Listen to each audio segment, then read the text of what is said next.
சூர்பனகா முன்னாடி இருக்கிறா. இந்த காடு எவ்வளவு பயங்கரமானது தெரியுமா? நீங்க வாட்டி இங்க சர்வசாதாரணமா இங்க ஆசிரமம் போட்டு உட்கார்ந்துருக்கே அப்படின்னு கேட்கறா சூர்பனகா.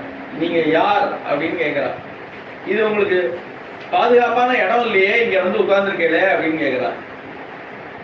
ஏன்னா யாராவது கேட்டா நம்ம அப்படியே நம்ம யாரு என்ன ஏது அப்படின்லாம் சொல்லிடுவோமான்னு, போய் வேலையை பாரு, நான் யாரா இருந்தா உனக்கு என்ன அப்படின்னு பதில் சொல்லுவோமே தவிர அவள்கிட்ட போய் கர்மசத்தையா நம்ம பதில் சொல்ல மாட்டோம். ஆனா இங்க ராமர் அவ்வளவு இழகின ஹிருதயம் உடையவராம்.